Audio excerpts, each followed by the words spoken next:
بسم الله الرحمن الرحيم اللهم صل على محمد وعلى آل محمد كما صليت على إبراهيم وعلى آل إبراهيم إنك حميد مجيد اللهم بارك على محمد وعلى آل محمد كما باركت على إبراهيم وعلى آل إبراهيم إنك حميد مجيد.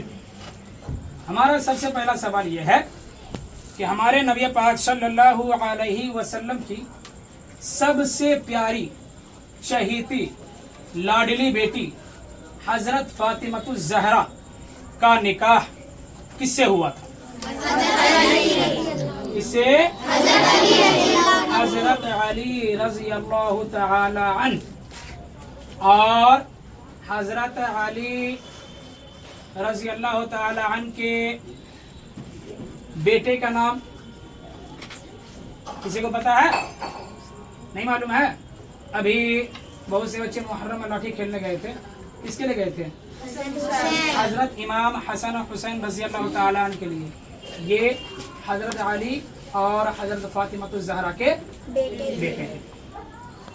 تو ہمارا اگلا سوال یہ ہے کہ یہ بتائیے قرآن میں پورے قرآن میں کتنے پارے ہیں؟ پہلے یہ بتائیے. 30 پارے ہیں.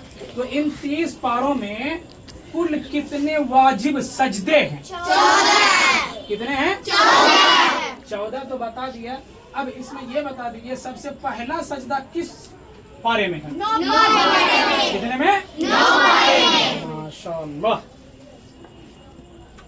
اب ہمارا اگلا سوال یہ ہے کہ یہ بتائیے حضرت یوسف علیہ السلام کہ حضرت یوسف علیہ السلام کے والد محترم کا نام کیا تھا؟ حضرت یعقوب علیہ السلام. کیا؟ حضرت یعقوب علیہ السلام. حضرت یعقوب علیہ السلام. ٹھیک ہے. اب ہمارا اگلا سوال یہ ہے کہ یہ بتائیے عشرۂ مبشرہ کسے کہتے ہیں؟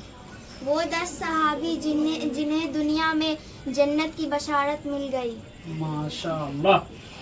وہ ایسے 10 صحابی کو عشرۂ مبشرہ کہا جاتا ہے جسے اللہ تبارک و تعالی نے دنیا میں ہی جنت کی بشارت یعنی کہ جنت کی خوشخبری دے دی تھی.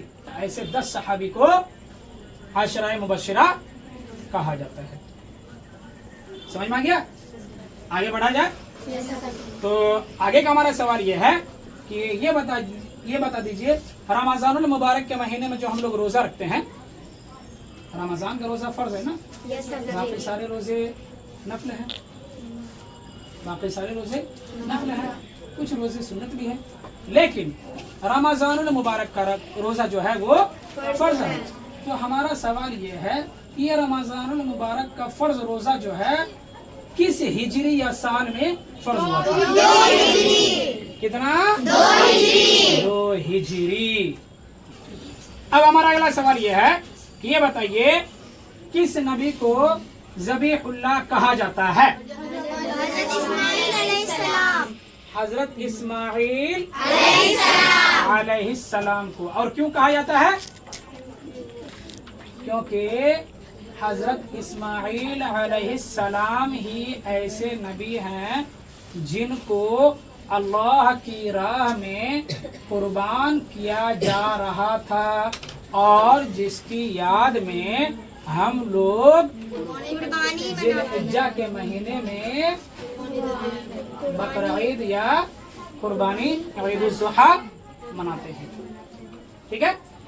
اب ہمارا اگلا سوال یہ ہے کہ یہ بتائیے اللہ تعالی نے ہم لوگ جو اس دنیا میں رہتے ہیں، دنیا کتنی بڑی ہے؟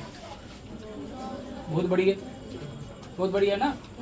تو ہمارا سوال یہ ہے کہ اتنی بڑی دنیا جہاں پر ساری دنیا میں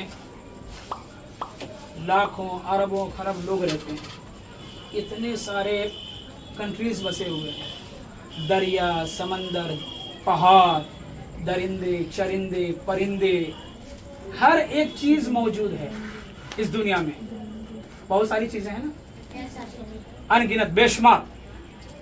تو ہمارا سوال یہ ہے کہ اللہ تبارک و تعالی نے اس پوری کائنات کو، پوری دنیا کو کتنے دنوں میں بنایا؟